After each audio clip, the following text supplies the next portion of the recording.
Hey, what is up, guys, and welcome back to another episode of the Dividend Portfolio Weekly Update. It's been another kind of rough week on the markets. We've seen some green days, but we've also seen some pretty red days. Today is one of those red days. We're down about $152.61, which puts our portfolio valuation at $29,946. So for the week, like I said, still continue to trend down. We are down about $171. For the month, been about the worst month I've had since the original COVID crash of March 2020, where we're down a little over 1,300. For the quarter, we're almost even, but we are down about $17.20, which actually most of that is actually in market gain. We're actually down about $192, but our earned dividends have kind of pulled us through with about $175.06. For last year, we're still up about $5,700, and then all time since we joined M1 Finance in July of last year, we're up about $6,650. So we kind of flattened out a little bit as we look here at the 1-year chart. Kind of been flat since the late part of August. Really haven't moved too much up or down. So a lot of this has to do with me continually making deposits into this account, buying the dip, so it's kind of boosted up the value of this portfolio, or else we probably would see a sharper downtrend here. But because of that, it's kind of flatlined, which I guess isn't the worst thing. But I am hoping to see the markets kind of rebound in October going into November. Historically, those have shown to be pretty strong months, so I wouldn't be surprised to see that continue. But October also brings higher volatility, so looking at something like the VIX may be helpful. Actually, the markets are down a little bit, over 1% over last week. But if we look here at the VIX, over the last 5 days, we've seen it kind of tick up and then tick down. But we're still up about 5%. But over the last month is where it's really interesting, where it's up over 26.5%. So that kind of shows to me that investors on Wall Street continue to be a little bit antsy, since this does kind of look at the options market in the S&P 500. So people are probably a little bit more bearish than they were a few months ago. But, from time to time, the VIX really does trend up. We haven't seen it this high since, I guess, May of this year. So kind of comes and goes, depends on how investor sentiment is trending.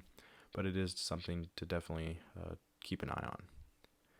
Anyway, going back here to the portfolio, we didn't have much activity in the long-term portfolio this week. We did earn a few dividends and then made one purchase to reinvesting those dividends. So we finished out September with dividends from Brookfield Renewable Partners and Pepsi. That brought us up to an all-time high for me of $117 in the month of September, which was really cool. Starting to really see that snowball get going. I did decide to buy the dip again on the last day of September, where I put in $200 and made 4 purchases, where I bought more Visa, Target, Microsoft, and Apple. These are all positions that have been pretty beat up over the last month or so, especially Target. So I thought it was a good time to kind of dollar cost average some of that dip, even though I'm up on the position overall, and just kind of grab a few more dollars in equity. I did pick up about 1/5 of a share of Target, so I was happy to do so. I did get some dividends to start out October, with Coca-Cola and FedEx paying me. I did reinvest these dividends with the cash I had in my account, and I actually bought a little bit of EPD for the first time in months. So actually with this $25 in dividends, I actually was able to pick up over a share. So that was pretty neat, since I was pretty much strictly on the dividends I'd been paid. So that was pretty much the activity for this week. Of course, my bi-weekly deposit will go through next week for this portfolio, so that'll happen on the next episode. But the deposit of the week that I have scheduled went through on my Roth IRA, of course. That happened on Monday. I made 8 purchases that I just let auto invest, which went towards VTI, Disney, Costco, VIG, Amazon, VOO, Apple, and VYM. So some dividends were also earned in this portfolio, where I earned dividends from VTI, Pepsi, and VOO. So I am going to spend the bulk of this episode kind of talking about a little bit of a debate in the investing community that's happened for a long time, and that is about some of the holdings in a Roth IRA or even in a individual investing account. Just kind of talking about VOO and VTI. So a lot of people recommend not holding both since they are very similar. I actually do hold both, and I don't plan on changing that anytime soon. I think there's advantages to holding one versus the other, but I choose to hold them both really for one key reason, which I'll kind of get into. But talking about VOO first, if you're not familiar, VOO is the S&P index fund for Vanguard.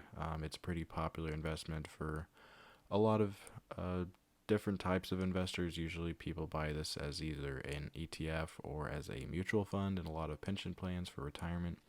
But it's been around for, I believe, about 11 years, because I think its inception was in 2010. It has an expense ratio of just 0.03%, so it is significantly cheaper than a mutual fund. And like I said, it basically just tracks the S&P 500. So if you're looking to just get the return of the markets, I mean, the S&P 500 is a pretty good benchmark to try to either meet or exceed. VOO, as of 10/5, was trading at 398.04. It has a net asset value of 398.16. If you're a mutual fund investor, that's what you're going to be looking at. So basically, like I said, it has just over 500 holdings, 507 to be exact, with a total net asset of 805 billion, which is basically its market cap if it was a normal company. As you can see here, here's the distribution for sectors. Most heavily into healthcare, information technology, consumer discretionary, and communication services. Here is the 10 largest holdings, which make up about 30% of the entire portfolio. So like I said, VOO is, again, a staple of a lot of investors' portfolios. It makes up, 20, 30, 40, 50, or even higher allocations in any one portfolio. Generally, this is a pretty passive investment tool. It's one that I will hold probably for my entire life, undoubtedly. But it does have its counterpart with VTI. VTI is the Vanguard Total Stock Market Index, so this doesn't look just at the S&P 500, it looks at the broad markets, which really is reflective in its number of positions. Like I said, 507 for VOO. VTI has 3,980, so it is a lot wider breadth of looking at the market because it is a total stock market index. So it has a total net assets of 1.3 trillion. So it is significantly larger than VOO, but that's kind of to be expected with so many portfolio holdings. As of right now, it does trade at a price of $223.81 with a net asset value of $223.84. So just to kind of look at its holdings, it's actually exactly the same in the top 10 as VOO, but it does have a little bit less dedicated to these top 10, which is just 24.3%. And like VOO, it has similar sector allocations with technology, healthcare, consumer discretionary. It does have a little bit more in like industrials and financials than VOO does, so it is something, if you're kind of looking at those sectors specifically, that could be of interest to you. But actually looking at how the two compare as far as performance, it's actually very, very similar. So there really is no significant advantage with owning one versus another in terms of return, because if you look at their returns over the last several years, it's very similar. Year to date, they're both up about 15.19% exactly. I mean, of course, this is as of June 30th. They don't always update these. They usually update these every quarter or so, so we should be getting a new report probably in the next week or so. But for the last year, VTI actually has outperformed VOO. But you can see over the last 3 to 5 years, it's been, again, very, very similar, with VTI taking slightly larger gains over the last 5 years to the tune of 0.3%. Has a 10-year gain of actually 14.7 compared to VOO's 14.8. So if 0.1% is a huge deal to you, then maybe, I guess, VOO could be a better investment. But mainly my way of thinking about these two is that I like both of them. I love the companies that are in both of them, especially in the S&P 500. So I will choose to have a higher allocation into VOO. I have 25% of my Roth IRA into it. But I also like that VTI has everything VOO has, plus a little bit more diversity. So in case some of those smaller cap stocks do perform well or do outperform the large cap stocks, I do have some exposure to them as well. But I do really want to have a lot of exposure to those mainline S&P 500 stocks. I mean, if you just look at the list here in the VOO at their top 10 holdings, I mean, they're all very safe, stable companies that you're going to want in your portfolio. Apple, Microsoft, Alphabet, Amazon, Facebook, Tesla, Nvidia, Berkshire Hathaway, JP Morgan, Johnson Johnson. You really can't do better than that. So I do want to have a lot of exposure to these companies, but I also like having exposure to these smaller cap companies that may not be in the S&P 500, may just be in the Russell 2000. So that is really my reason for holding both of these, and will continue to own them for the rest of my life. So that's just a little bit about what is going on as far as my strategy in my Roth IRA with having VOO and VTI. So if you have enjoyed this video, go ahead and drop a like on it, as well as go check out my Monday video where I talked about my growth portfolio. So again, drop a comment if you have some thoughts about VOO or VTI, which one you own, why you own it, or if you elected to go for the SPY index funds, let me know.